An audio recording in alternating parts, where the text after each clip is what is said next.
देशमुख कुटुंबीय आज जालना शहरात दाखल झाले।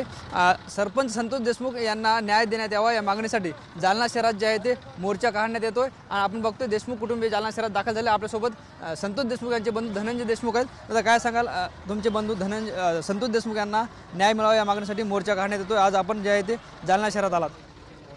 आत्ताच आम्ही जालना शहरात देशमुख कुटुंबीय पोहोचलोय।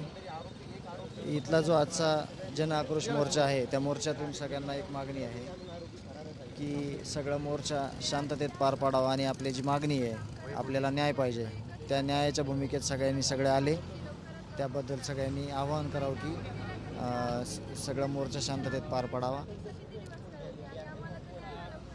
प्रत्येक जिल्ह्यात मोर्चे काढले जातात, प्रचंड रोज जे आहे ते सर्वसामान्य नागरिकात पाहायला मिळतं। हा, समाजाच्या भावना खूप तीव्र झालेल्या आहेत, त्याचा हा आक्रोश आहे आणि सगळ्यांची एकच मागणी आहे की आपल्याला न्याय भेटला पाहिजे आणि न्यायाच्या भूमिकेत आम्ही सर्व रस्त्यावर आहोत। ज्या पद्धतीने एकंदरीत लोक तुमच्या न्यायाच्या लढ्यात उतरलेत, पाठिंबा देतात, काय वाटतं? फक्त संतोष देशमुख आता तुमच्या कुटुंबापुरते राहिले नाहीत? नक्कीच संतोष देशमुख एका कुटुंबापुरते मर्यादित पहिले पण नव्हते आणि आता तर नाहीतच। सर्व महाराष्ट्राने जवळपासच्या जे न्यायाच्या भूमिका आहे ते सगळ्यांनी उतरलेलं आहे आणि त्यामुळे सगळे सोबत आहेत म्हणून आपल्याला न्याय मिळणार आहे आणि आपल्याला खऱ्यासाठीचा न्याय घ्यायचा आहे। जो झालेली हत्या आहे, एकदम निर्घृणपणे हत्या झाली होती, त्याला न्याय 100% मिळणार आहे। छोटा विरोध आहे खरं तर संतोष देशमुख यांचे चिरंजीव भैया, काय सांगशील? वडील गेलेत, आज वडिलांना न्याय मिळावा या मागणीसाठी तू रस्त्यावर उतरलाय। आम्हाला लवकरात लवकर न्याय मिळाला पाहिजे यामुळे आम्ही रस्त्यावर उतरलो। आपल्यासोबत वैभव आहे। वैभव, काय सांगशील?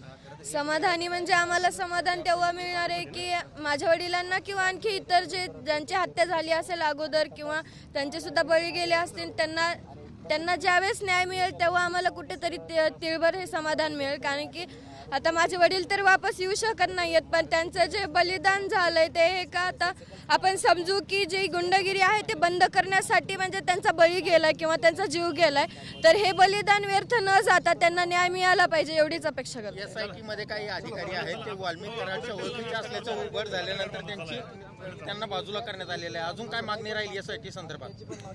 म्हणजे याबाबत तर मला काही जास्त माहित नाहीये, पण मी एवढीच मागणी करते की पोलीस प्रशासनाला किंवा CID असेल किंवा SIT असेल त्यांना एकच म्हणते की तुमची प्रक्रिया जी चालू असेल ती लवकरात लवकर करून आम्हाला न्याय मिळवून द्या। देशमुख कुटुंबियांसाठी जे आहे ते सर्व नागरिक रस्त्यावर उतरलेत। वैभव, काय वाटते? वडील गेलेत आणि सर्व नागरिक जे आहे ते तुमच्या पाठीमागे उभे राहिलेत। सर्वांना एकच विनंती करते की जसे आज तुम्ही आमच्या पाठीमागे आहात, आमच्या कुटुंबासोबत आहात, तसे तुम्ही कायम राहा। निश्चितच आपण जर बघितलं तर संपूर्ण देशमुख कुटुंबीय होतं। संतोष देशमुख यांचे बंधू धनंजय देशमुख होते, मुलगी वैभवी होती आणि मुलगा विराज होता। ते जे आहे ते आता जालना शहरात दाखल झालेत आणि जालना येथे जे आहे ते संतोष देशमुख यांना न्याय मिळावा या मागणीसाठी मोर्चा काढण्यात आलाय आणि सर्व कुटुंब या मोर्चात सहभागी होते। कॅमेरा पर्सन सुशांतसह ज्ञानेश्वर लोंढे, TVN मराठी, जालना।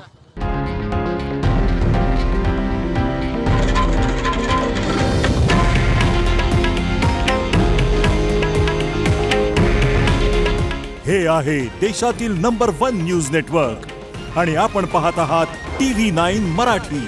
काळजी तुमची, हित महाराष्ट्राचं।